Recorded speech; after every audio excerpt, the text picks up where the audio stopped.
Hello and welcome to Development Heck. I'm your host, Zin Bells, and today I want to talk about a My Little Pony fan project that I wish I could complete called Sideways Equestria. This entire video is going to be me being super nerdy about all of My Little Pony. And so most of it's not going to make sense unless you've at least seen Friendship is Magic. I don't know. I've loved My Little Pony since I was 5. My first pony was a G2 Sky Skimmer, so I've been a part of this fandom for most of my life. It's a major special interest of mine. I don't know why, but colorful talking horses that have magic powers just get me super jazzed. So, that being said, here we go. Sideways Equestria gets its name from taking place in a slightly alternate universe. I decided to make it an alternate universe because I wanted to proactively dodge anyone giving me grief over what's canon and what's not canon. I wanted to play with my own version of the story and make that clear up front. I'm doing this for fun, not to 100% match up with the source material from whatever generation I'm pulling from. It's still pretty close to canon, though. I had fun picking and choosing which parts of the lore I wanted from the books, comics, and show itself. Most of it's from Friendship is Magic, but I do like, some of the older characters from G1 and G2. So, and I guess G3. I don't know. I just was having fun with it. Anyways, the story begins with the idea that Princess Luna is stepping down from the throne, and she needs someone to take on the royal responsibility of protecting the realm of dreams. She's been waiting for an apprentice for a really long time, but the right pony hasn't come along yet, until one day there's a graduation ceremony. The students of the School of Friendship have a special ritual where they go before the cutie map, which is now located in Twilight's throne room. And side note, I had a lot of fun designing Twilight's rebuilt castle. I liked the idea that it's very, foresty. There's a lot of the whole Tree of Harmony theme and tree themes running throughout. I like the idea that she kept the chandelier from the Golden Oaks Library, memory thing that her friends made for her with all the photos in it. I like the idea of that being, right over her throne. I don't know, I love details like that in lore. So when I designed her space, I was like, yes, I have to include all of these very cool details that are nods to G4. Anyways, the map now has this function where when students graduate from the School of Friendship, they go before the cutie map, and it sends them, their best friend group and whoever's destined to be, best friends forever, it sends them on, their first friendship mission and kind of, where they're gonna live or where they're gonna live out, the rest of their destiny and just, go on the new adventure. So it's, their post-graduation friendship quest. And everything is going normally with this until there's one pony left. Enter our main protagonist, Hopper. He's the son of Sunburst and Starlight Glimmer. Even though he has prestigious parents who love to study magic, Hopper does not feel empowered by the field of wizardry. Instead, he's really uncomfortable with the big horseshoes he's being asked to fill. His parents are constantly nerding out about magical theories and alternate universes and methods by which to cast spells, and they both convene with Twilight on a regular basis. From Hopper's perspective, he sees himself as a simple guy with no real talent. From his parents' perspective, Hopper hasn't hit his stride yet. He's going to eventually be like his parents, right? He's going to be like a super powerful unicorn, right? So he must not be trying hard enough to get there. But from Hopper, it's too much pressure for a little blue unicorn. Hopper would rather be goofing around with one of the few ponies he feels comfortable with, like his Aunt Trixie, Pinkie Pie, or Cheese Sandwich. He wishes he could be a magician or a stand-up comedian. He has lots of little hobbies and unfinished projects, and he wishes he could skip out on all the quote-unquote real magic stuff. This includes the magic of friendship, unfortunately, but in this universe, that's not going to work. You're going to make friends. That's just how we do it in this house. But, within Hopper is this deep, dark fear. He's afraid of close, intimate relationships, and we'll get into why a little later. Hopper approaches the cutie map, and it goes crazy. His cutie mark appears everywhere, and everything gets dark and scary. Storm clouds roll over Equestria, and it looks like the landscape has become frightening and bleak. In a flash, the map is back to normal, with Hopper's cutie mark over a tiny village, and Princess Luna is over Canterlot. Luna appears. She does not look exactly like the one we've seen in canon. I redesigned her to be taller, with bat wings and with subtle constellations connecting and disconnecting in her mane. She's dramatic, dark, and intimidating, and she has a crescent moon halo. In this universe, this final stage of alicorn growth includes a halo to show that they've ascended to something similar to goddesshood. So she's the real deal, and Hopper is terrified. All this unicorn wants to do in life is be chill, silly, and lighthearted and mind his own business, and here comes this heavy-hoofed monarch of the night to declare that she's finally found her apprentice, and it's him. Hopper can't turn her down, out of fear. So his quest is to go to the Everfree Forest, where there's this tiny little bitty village in a clearing called Fenlock, and if he doesn't confront his fears and make friends, he may accidentally plunge the world in eternal nightmarish darkness. This is because he's created for himself a formidable Tantabus. For those of you who are unfamiliar with what a Tantabus is in the Friendship is Magic canon, it's a monster that Princess Luna created to give herself the same nightmare every night. Because she felt so much shame for what she did as Nightmare Moon, she used this nightmare monster as a tool of self-harm. I love that concept, as it helped me with a lot of my own issues, so I wanted to see another character confront his own almost literal inner demons and become better for it. So Hopper has created a Tantabus because a long time ago, he did have friends. He did give friendship a try, and they broke his trust in a way that he's not sure how much is his fault and how much is their fault. And he's been wrestling with that for years and years and feels like he can't tell anybody. So instead, he has this powerful dream magic that he also hasn't told anybody about. Princess Luna obviously knows about it, but he's created a Tantabus, so he's got to get rid of that thing. And that's where we begin our story. So to summarize, Dream Hopper, the reluctant son of Starlight Glimmer and Sunburst, becomes the apprentice of Princess Luna. His eventual goal is to become the guardian of the Dream Realm. His personal goal is to become a comedic stage entertainer, and that conflicts with everything. Over the course of the series, he has to blend what he wants to do with what he needs to do. In the end, all the skills he learned in comedy actually help him a lot with dispelling nightmares and being a considerate friend. Speaking of friends, let's talk about the supporting cast. First up, Squeaky Clean. Squeaky is a Pegasus whose special talent is giving bats a bath. She is a bat conservationist, and someday, if possible, she'd really like to become one of those bat ponies that hangs around Princess Luna. Squeakers is a total neat freak. She likes to collect different types of bubbles, soaps, and bath bombs. She is awkward, fussy, and grumpy, but she's always there to want the best for her friends. Just like me, she has various symptoms of autism, such as sensory issues, needing to make plans and lists to feel comfortable, and having special interests. One of her special interests, besides bath stuff and bat stuff, is banjo stuff. Turns out she's a really good banjo player.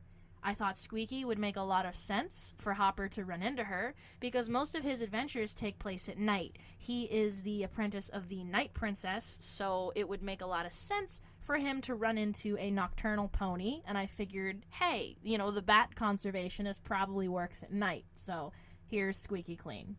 Second up is Squeaky Clean's cousin, Shine Runner.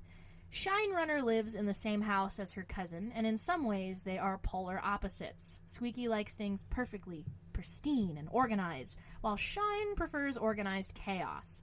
This is because Shine Runner is an artist and designer. Her special talent is creating the perfect atmosphere for celebrations, and there's kind of like hints that she's sort of a nightclub type of a pony.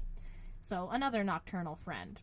Even though she's pushy and sometimes overconfident, she also loves giving out compliments, even to villains, with 100% sincerity. Like, yeah, King Sombra was evil, but his robe was fluffy and majestic. Credit where credit is due, she thinks. Shine Runner always has an eye for beauty, even in the most unconventional and unexpected places. She also loves dogs, if you can hear my dog barking upstairs, which I'm really irritated about, side note, because I just gave that boy, like, a peanut butter bone, and he should be, like, busy working on it, but I guess he lost interest. Anyways, there's a running joke that Shine Runner and Squeaky Clean have this argument over whether or not they should get a puppy. Squeaky Clean is staunchly anti-puppy because she likes her house to be as spotless as possible, and Shine makes enough of a mess as it is, but Shine Runner just be loving animals and dogs in particular, so that's her deal. Third up, Inker Blink. Okay, hear me out. During the first episode, Hopper gets very fed up by all the ponies invading his space and wanting to make friends with him, because he's the new guy in town, and rumor has it that he's Princess Luna's prize pupil, so they all want to figure out what he's about. He doesn't want to tell them, so he escapes to the Fenlock Library. In the depths of this library, he stumbles upon a sort of restricted section. It is in this restricted section that he finds an enchanted book, and out of this enchanted book comes Inker Blink. We find out that Inker was just a regular unicorn at one point, and he transformed himself into a living cartoon. He used to be a comedian and comic book artist, and in order to become the most prolific comic in Equestria, he transformed himself into his own main character so he could automatically turn whatever funny things he was doing into books he could sell. Unfortunately, this spell backfired and/or did not work correctly, and he's been stuck and dormant in his own pages for who knows how long, frozen in time. Inker is the catalyst for Hopper's change of heart.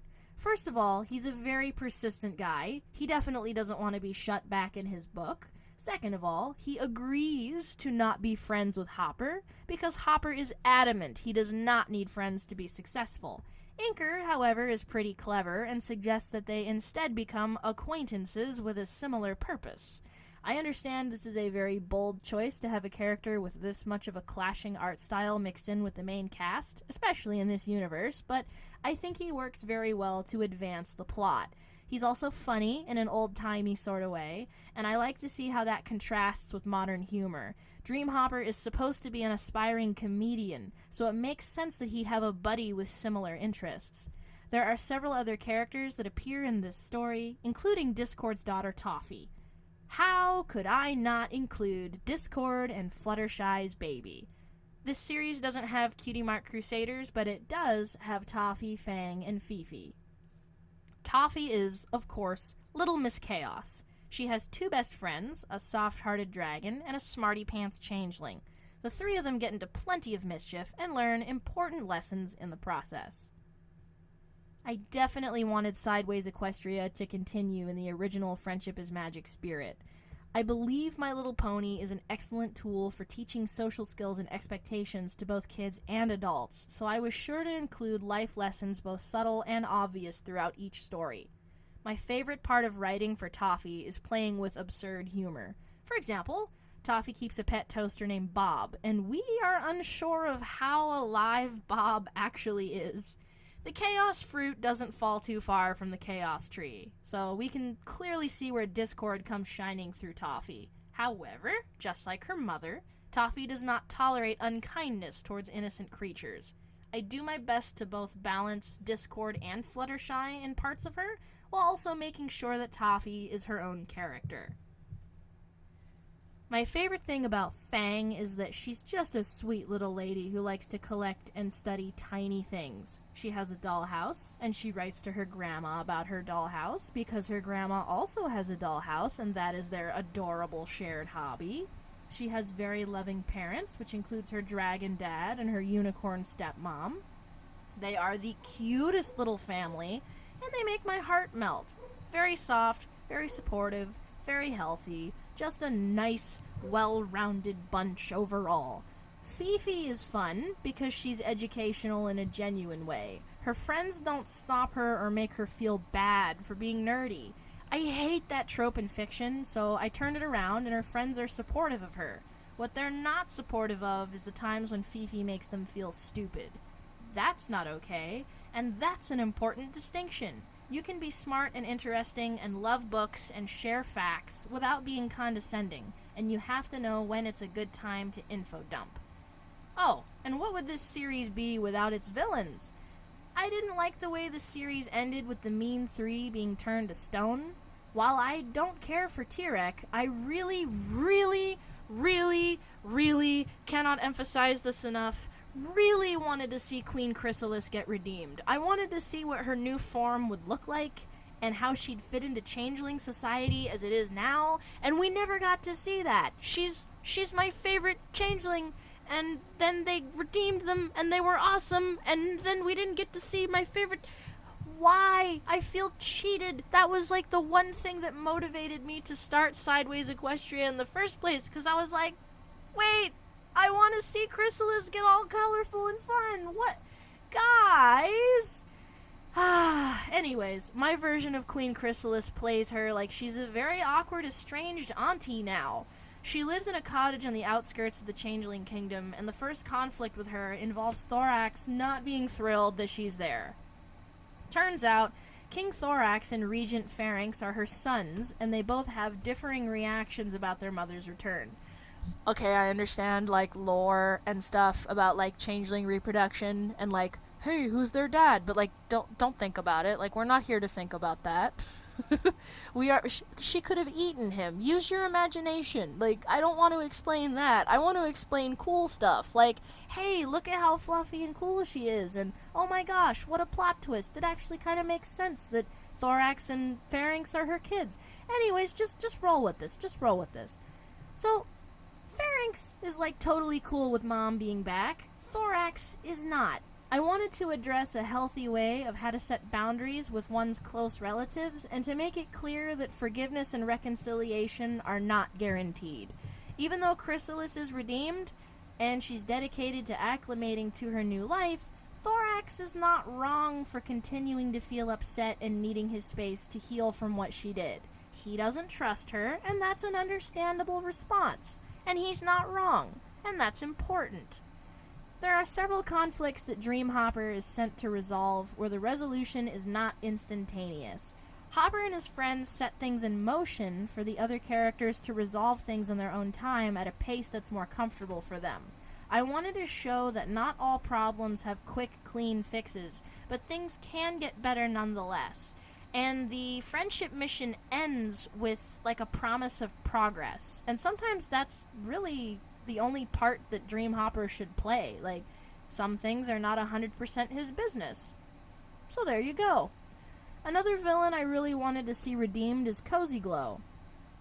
I felt bad. They sent a literal child to Tartarus, and then they turned a literal child to stone. Like, yeah, she's not cool. I understand that, but she's still a kid. Like, she should have her whole childhood and life ahead of her to, figure herself out. So I wanted to write that. I thought that would be interesting. In my version of her story, she meets her intellectual match, a mysterious, bookish creature named Maris. Working title, I really don't have a better name for him at that point, but we'll figure that out as we go. Cozy is still obsessed with being evil, and she does not want to back down on her goals. Maris is a magic user of unknown species, and Cozy Glow thinks she's tricked him into being her muscle and magic on demand. Maris takes pity on her and thinks he's helping her find her parents. Over the course of the story, we learn about Cozy Glow's past, which I worked super hard on because, wow, I had to answer a lot of questions about how somebody could end up the way she is. Like, I did a lot of, child psychology research for this, so you're welcome in advance if I ever get to write this. Cozy ran away from home for a very good reason, I'll say that. We also learn what type of animal Maris actually is, and where he came from, and why he left home long ago. These two become reluctant found family. My favorite part of writing for Cozy Glow is that she is smart as all get out for her age, but she lacks wisdom and real foresight because she's still a kid. My favorite part of writing for Maris is that he is constantly several steps ahead of Cozy and kind of acts like her quietly efficient but reluctant personal butler or kind of a grumpy dad figure at times. Though Maris is very intelligent, a lot of that goes out the window when he gets crushy and flustered by ladies his age. He's like a hopeless romantic. He wants to find love someday, but he tends to keep all of his emotions to himself. Maris is super closed off and doesn't like to show a lot. I would say the best episode with Cozy Glow and Maris is the one where Dreamhopper casts an improved version of his mom's cutie mark spell on Cozy so she can start fresh and re-earn her cutie mark. That has a twist ending that I like. It's also the episode that brings together the three interlocking plots of the series. The main plot with Dreamhopper, Cozy Glow's completed character arc, and a nice moment with Toffee, Fang, and Fifi. Probably the best episode with Toffee, Fang, and Fifi is one where they pretend to be grown-ups and try to go to a grown-up party. This is because their teacher at school tells Fang that she's very mature for her age. Toffee and Fifi get jealous of this compliment and shapeshift into fully grown mares so they can prove that they're mature as well. Unfortunately, because they're both kids, their shapeshifting powers are a little wonky. Everyone learns something in this episode. The younger characters learn to stay in spaces and activities that are appropriate for their age, and the older characters learn to keep a better eye on their kids. The teacher at school apologizes and says she didn't mean to make her students feel like they need to compete with grown-ups. From now on, instead of saying mature, she will be more specific and talk about how her students are smart or clever or creative or make good choices.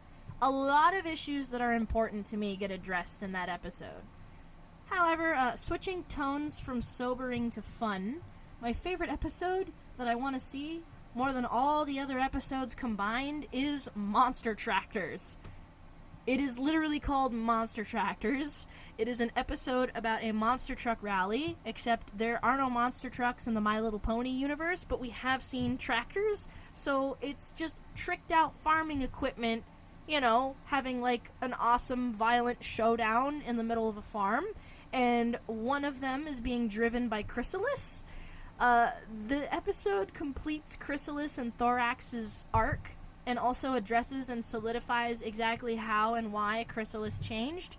For in the competition, driving her own crazy magic tractor, is Dreamhopper's mom, Starlight Glimmer. And I just love the idea of two moms who hate each other settling their differences in the form of a monster tractor competition. That alone is awesome. The ending is really sweet. Obviously, Starlight and Chrysalis, you know, reconcile and kind of become cool with each other. By the end of it, they realize they both really love their kids. They're just both crazy moms. And also, did I mention that there are literal tricked-out monster tractors smashing into each other and probably spitting fire, and there are ponies involved, and that's like everything that kid me could possibly ask for? So there you go with that. In my wildest dreams, I would have enough money to hire a writing team and some animators and voice actors, and with their help and expertise, I would knock out maybe one season of this show. It would be a nice, tidy, short little mini-series, a Generation 4.5, if you will, and if we wanted to add more stories in between, maybe we could make, like, picture books or, like, mini-comics or, like, shorts or something. But, like, there's not that many episodes, you know, it'd just be, like, a little, like, one season. At the very least, honestly, I wish I had time to make a comic or a fan fiction, and then maybe have people, like, read it or dub it, like, find some people who could do the voices, and then that could be a thing. But honestly, the most reasonable goal that I could do, and something I really want to see, is one of those look and find pictures. Like, I am so tired from my low-paying job that takes up most of my time and most of my energy that the most I could hope to do with Sideways Equestria is just like a nice big illustrated "Where's Hopper" kind of digital picture and or poster with all the characters, and that would be it. And that sucks, because there's so much more that I want to do with this project, but I'm very alone, I have very little time, energy, or money, so here we are, and I am talking about it in a video, because I started this project like a couple of years ago, and I ain't go nowhere, and it makes me sad and angry, and I am stuck. I have only scratched the surface. Wow! I'm only gonna do this in one take because I've had enough of this nonsense. Anyways, I have only scratched the surface of the episodes that I have in mind, and I was very vague about characters. There is so much more to Sideways Equestria, but I am one little person, and I cannot do this by myself, so there you go! That's my pitch for Generation 4.5. There you go. I did this in one take. You're welcome. I will see you in the next one. Hopefully you like this. If you like my art, follow me on the stuff in the links in the description below. Yada, yada, yada. Like and subscribe. And I don't know if I'll have comments on or not. It just depends on how nice or rude people tend to be. Anyways, signing off. See ya on the next one. Bye!